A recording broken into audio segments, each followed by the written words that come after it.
আমাদের মাঝে কোরআন এবং হাদিস থেকে আলোচনা নিয়ে আসছেন হাফেজ মোহাম্মদ রাকিবুল ইসলাম। এ পর্যায়ে আলোচনা নিয়ে আসছেন হাফেজ মোহাম্মদ রাকিবুল ইসলাম। মহতারামকে ওনার সারগর্ভ আলোচনা পেশ করার জন্য বিনীত অনুরোধ করছি।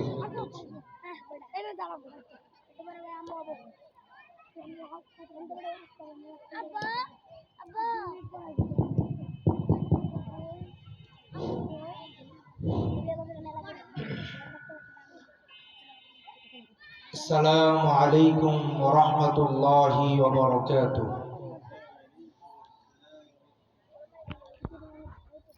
الحمد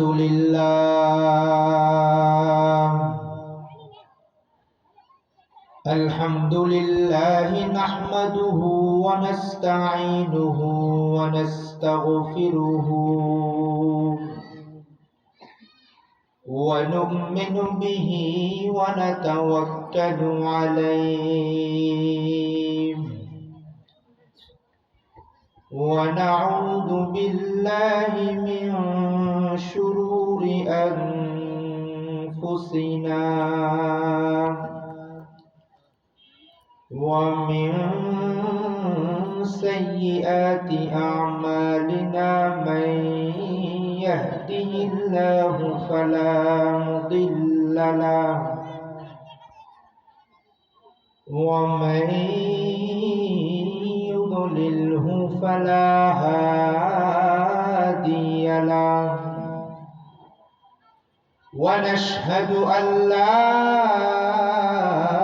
إله إلا الله وحده لا شريك له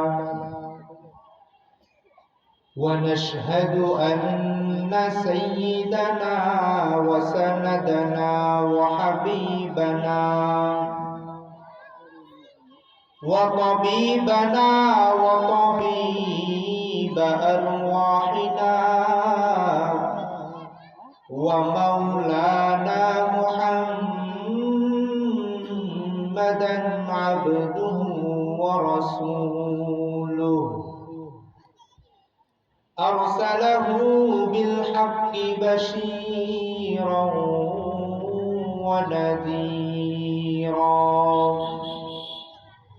وداعيا إلى الله بإذنه وسراجا وقمرا منيرا.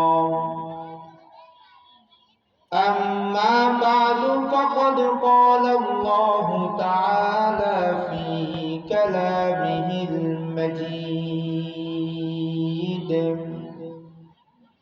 وفي فرقانه الحميد.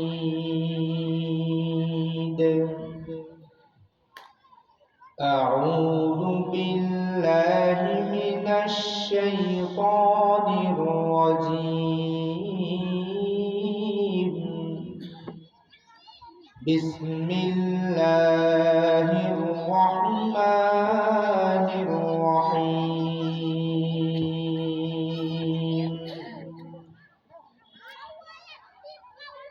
وتلك الجنة التي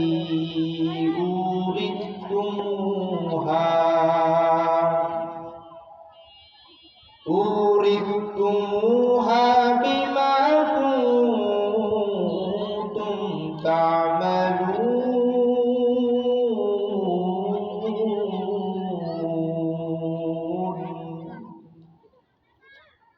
صدق الله العلي العظيم وصدق رسوله النبي الكريم ونحن على ذلك من الشاهدين والشاكرين والذاكرين والحمد لله رب العالمين.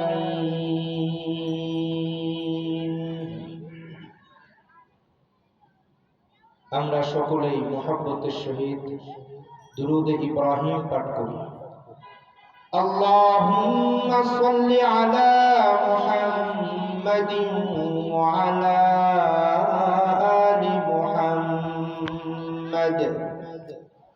كما صليت على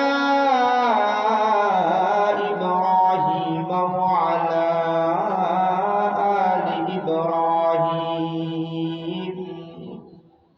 إنك حميد مجيد اللهم بارك على محمد وعلى آل محمد كما باركت على إبراهيم وعلى آل إبراهيم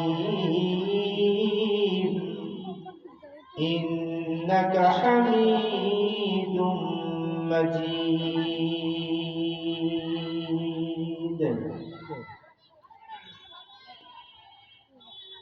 الحمد لله الحمد لله الحمد لله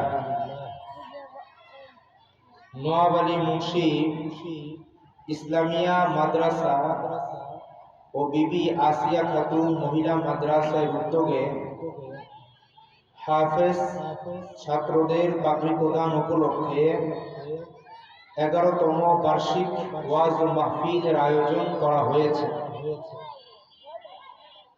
এই মাহফিলের প্রধান অতিথি সভাপতি দিগার হযরত উলামায়ে কিরাম মুরব্বিয়ান আযম এবং আমার প্রাণ প্রিয় শ্রদ্ধাভাজন দিনদার পরহেজগার আল্লাহ প্রেমিক রাসূল প্রেমিক উলামা প্রেমিক ধর্মপ্রাণ মুসলমান ভাই ও বন্ধুগণ, পাশাপাশি পর্দার অন্তরালে আমার সম্মানিতা মাতৃতুল্য মা ও বোনেরা, সকলকে মুবারকবাদ জানাই এবং যে মহান রব্বে করিম আমাকে আপনাকে মায়া করে দয়া করে এই নশ্বর দুনিয়ার সমস্ত অহেতুক কাজ থেকে ফারেক করে সুস্থতার সহিত দ্বীনি মজলিসে আসার, বসার, দ্বীনি কিছু কথা বলার এবং শোনার তৌফিক দান করেছেন। এর জন্য আমরা সকলেই অন্তরের অন্তরস্থল থেকে শুকরিয়া আদায় করি, বলি আলহামদুলিল্লাহ।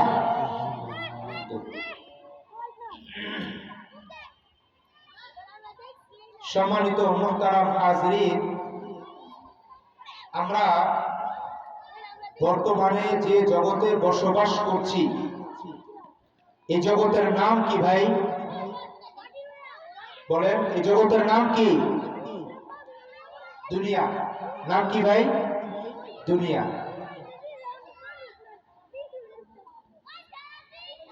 পাহাড়ের সাথে একটি ক্ষুদ্র নগণ্য বস্তুর সম্পর্ক এবং সাগরের সাথে এক বিন্দু পানির সম্পর্ক যেমন, দুনিয়ার সাথে আখিরাতের সম্পর্ক তেমন, ঠিক কি না? আল্লাহু আকবার। আখিরাতের সম্পর্ক দুনিয়ার সাথে তেমন। আমাদের এই জগতের ব্যাপারে আল্লাহ রব্বে করিম কুরআনে কারীমে সূরা আনকাবুতের 68 নম্বর আয়াতে বলেন, ওয়ামাল হায়াতুদ দুনিয়া ইল্লা লাহবুন ওয়া লাইব। ওয়ামাল হায়াতুদ দুনিয়া, এই দুনিয়ার জীবন, ইল্লা লাহবুন ওয়া লাইব, খেল তামাশার বস্তু ছাড়ার কিছুই নয়।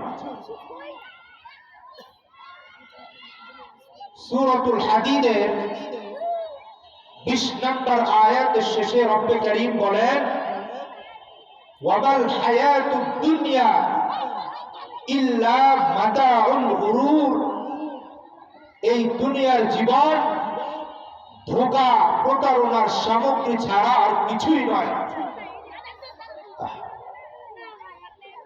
আমরা এই দুনিয়ার পিছনে লাগামহীন ভাবে ছুটছি, ঠিক কিনা? মিশকাতুল মাসাবিহ হাদিস নং 5149 নম্বর হাদিস, হযরত জাবের রাদিয়াল্লাহু তাআলা আনহু হতে বর্ণিত, একদা রাসূল করিম সাল্লাল্লাহু আলাইহি ওয়াসাল্লাম মাররা বিজাদিন আসাক্কা বাইতিন ক্বাল, একটি কান কাটা মৃত বকরির বাচ্চার পাশ দিয়ে অতিক্রম করছিলেন। এমত অবস্থায় সাহাবায়ে কেরামদেরকে তিনি বললেন, আইয়ুকুম ইউহিব্বু আন্না হাদা লাহু বিদিরহামিন, তোমাদের মধ্যে এমন কেউ কি আছে যে এই মৃত কান কাটা বকরির বাচ্চাটাকে 1 দিরহামের বিনিময়ে নিতে পছন্দ করবে? ফাকালু, তখন সকল সাহাবায়ে কেরাম বললেন, মা নুহিব্বু আন্নাহু লানা বিশাইইন, আমাদের মধ্যে এমন কেউ নাই যে এটাকে কোনো কিছুর বিনিময়ে নিতে পছন্দ করবে।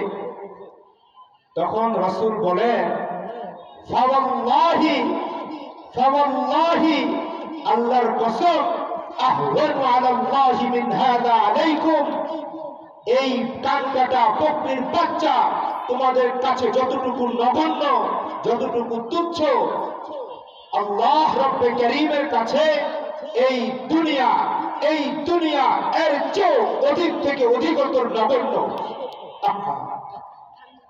রাসূল বলেন, মৃত কান কাটা বকরির বাচ্চার চেয়েও রব্বে কারীমের কাছে দুনিয়া অধিক নগণ্য। অথচ আমরা এই তুচ্ছ নগণ্য দুনিয়ার পিছনে রাত দিন একাধারে আমরা ছুটছি। হালাল হারাম, জায়েজ না জায়েজ, কোনো কিছুর বাছ বিচার না করে লাগামহীন আমরা এই দুনিয়ার পিছনে ছুটছি। অথচ আমরা সকলেই বিশ্বাস করি যে এই দুনিয়ার জগৎ আমাদের আসল জগৎ না, ঠিক কিনা? মাথার ঘাম পায়ে ফেলে এই যে মানুষরা বিশাল বিশাল অট্টালিকা বাড়িঘর নির্মাণ করছে, তারা সবাই জানে এটা তাদের আসল বাড়ি না। তাহলে প্রশ্ন জাগে, ভাই আসল বাড়ি কোনটা, ঠিক কিনা? বলুন তো, আসল বাড়ি কোনটা? এটা ভুল। আমাদের আসল বাড়ি হলো জান্নাত। কবর আমাদের আসল বাড়ি না। কেমনে ভাই? আমরা তো কবরে যাব, আবার উঠবো না কবর থেকে? উঠে হিসাব নিকাশ হবে আল্লাহ তাআলার সামনে। হাসর নাসর কিয়ামত সংগঠিত হওয়ার পর আমাদের জন্য চূড়ান্ত ফয়সালা হবে জান্নাতের, ঠিক কিনা? কারণ আমরা মুমিন। এই যে আমরা যারা এই যে কোটি কয়েকজন লোক এখানে এসেছি, আমাদের মতো হাজার হাজার কত লক্ষ লক্ষ মানুষ আশপাশে আছে, ঠিক কিনা? তাদের কপালে জান্নাতের বাগানে আসার ভাগ্য ছুটে নাই। আলহামদুলিল্লাহ, আমাদের ভাগ্যে ছুটেছে, ঠিক কিনা? তাহলে আমরা ইমানদার দাবি করতে পারি কিনা ভাই? হ্যাঁ, ইমানদার দাবি করতে পারি। তো ইমানদারের চূড়ান্ত ফয়সালা এবং তাদের আসল বাড়ি হবে জান্নাত, ঠিক কিনা? হ্যাঁ, যখন আল্লাহ তাআলা মুমিন বান্দাদেরকে জান্নাতে প্রবেশ করাবেন এবং তাদেরকে জান্নাত দিবেন, তখন রব্বে কারীমের পক্ষ থেকে ইরশাদ হবে, ওয়াতিলকাল জান্নাতুল্লাতী উরিসতুমুহা, ওয়াতিলকাল জান্নাতুল্লাতী উরিসতুমুহা বিমা কুনতুম তা'মালুন। তখন রব্বে কারীম জান্নাতীদেরকে বলবেন, এই জান্নাতীরা, জান্নাতের বাড়ি ঘরগুলা তোমাদের পৈতৃক সম্পদ হিসাবে তোমাদেরকে দিয়ে দেওয়া হলো। বলুন সুবহানাল্লাহ, সুবহানাল্লাহ, আল্লাহু আকবার। কেন জানেন? যখন আমাদের আব্বা আম্মা হযরত আদম আলাইহিস সালাতু ওয়াস সালাম এবং মা হাওয়া আলাইহিস সালাতু ওয়াস সালামকে আল্লাহ সৃষ্টি করলেন, সৃষ্টি করার পর তাদেরকে জান্নাতে বসবাস করতে দিয়েছেন, ঠিক কি না?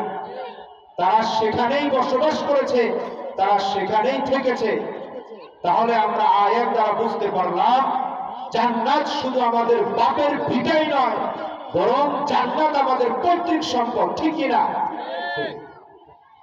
তাহলে আমরা বুঝতে পারলাম আমাদের আসল বাড়ি হলো জান্নাত। এখন আসেন, এই জান্নাত কোন দিকে? পূর্বে না পশ্চিম, উত্তর না দক্ষিণ, উপরে না নিচে? জানতে হবে না ভাই? হ্যাঁ, জানতে হবে জান্নাত কোন দিকে।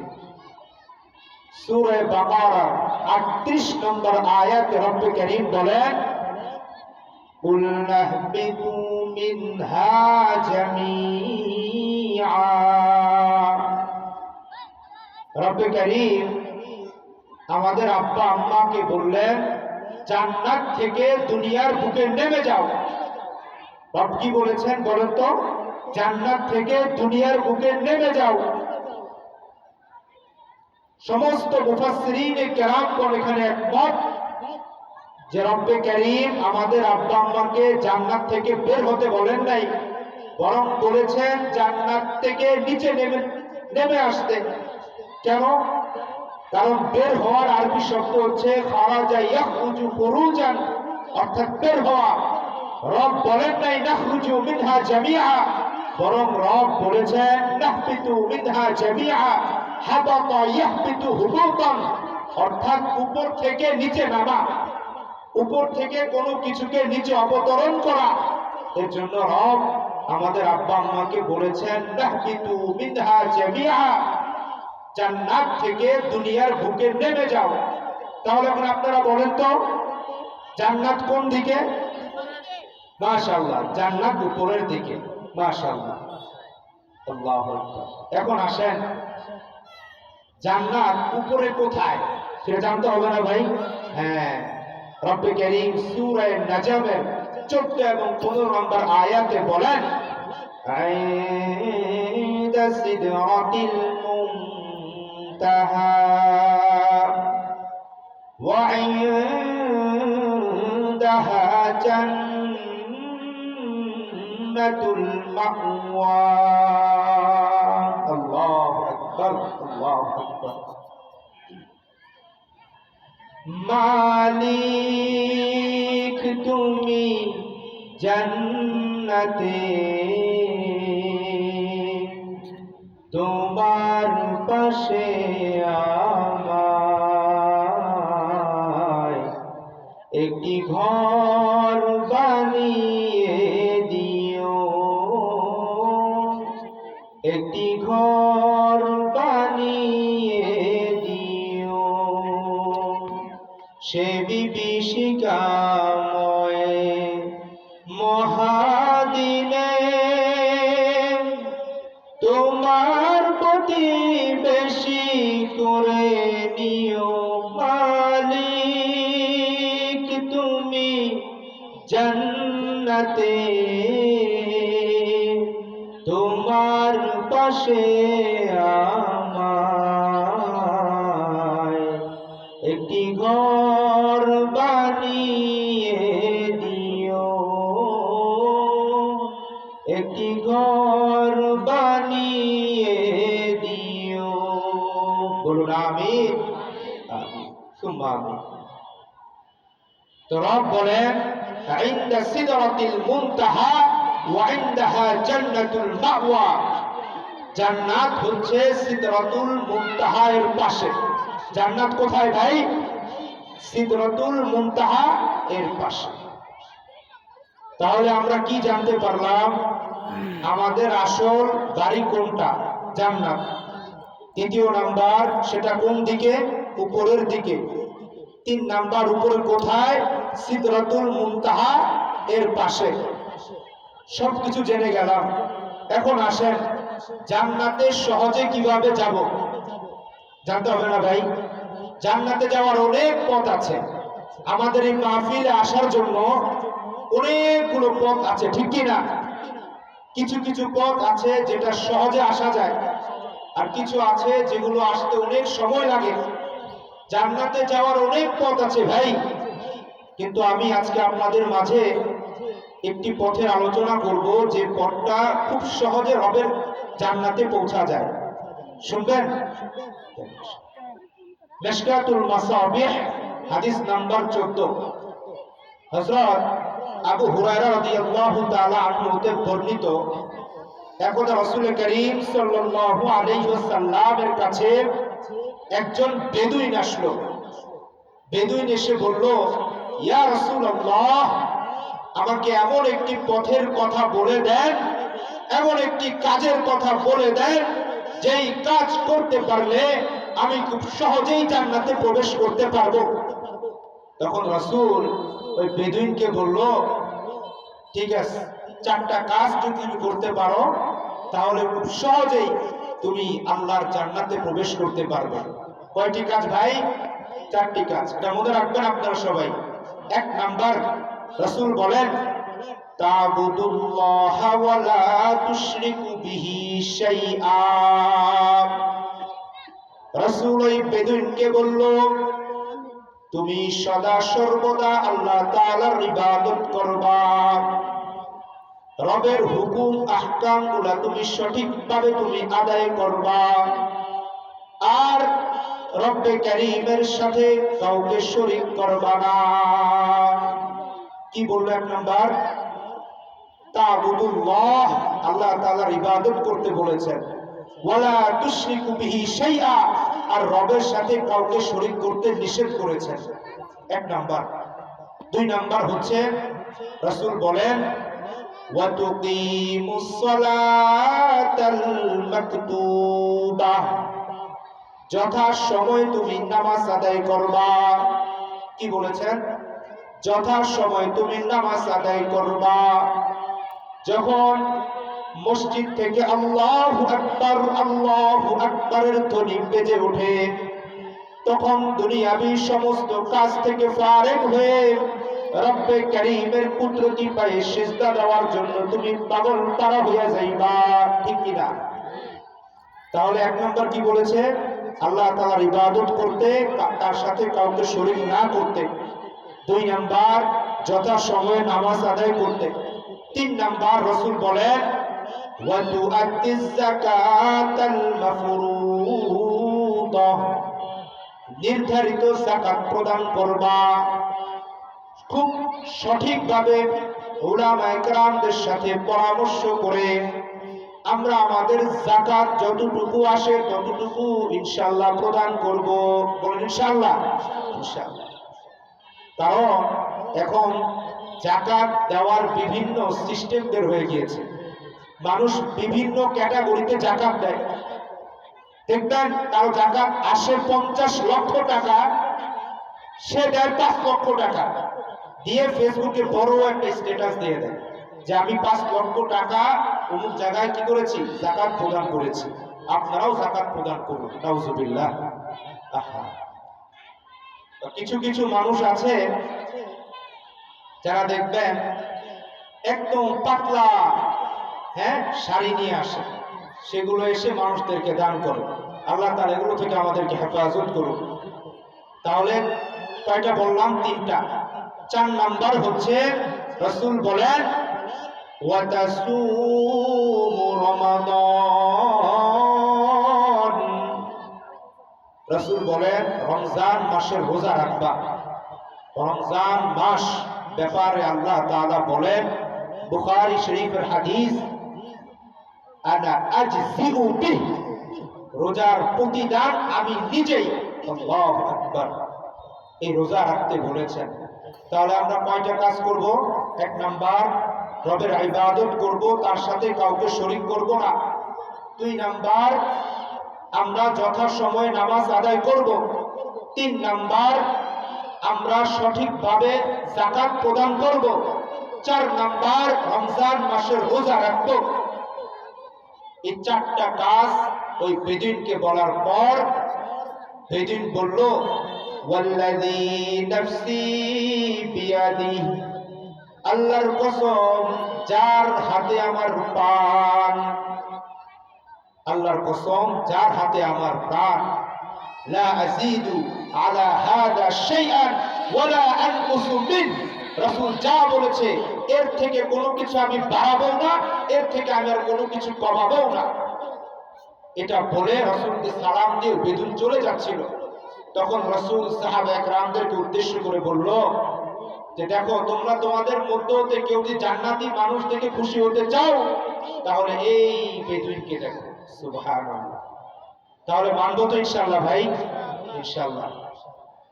সময় স্বল্পতা, যা বলেছি কোরআন এবং হাদিস থেকে বলার চেষ্টা করেছি, ভুল হয়ে গেলে যেন রব্বে কারীম আমাকে ক্ষমা করে দেন এবং আমাদের সকলের জেহেন থেকে অন্তর থেকে যেন মুছে দেন। আপনাদের সকলের কাছে আমি দোয়া চাই, আমার জন্য আপনারা দোয়া করবেন। রব্বে কারীম যেন এই পৃথিবীর পূর্ব থেকে পশ্চিম, উত্তর থেকে দক্ষিণ প্রতিটি আনাচে কানাচে যেন রব্বে কারীম আমাকে দ্বীনের বাণী পৌঁছে দেওয়ার তৌফিক দান করুন। আমিন। আসসালামু আলাইকুম ওয়া রাহমাতুল্লাহি ওয়া বারাকাতুহু।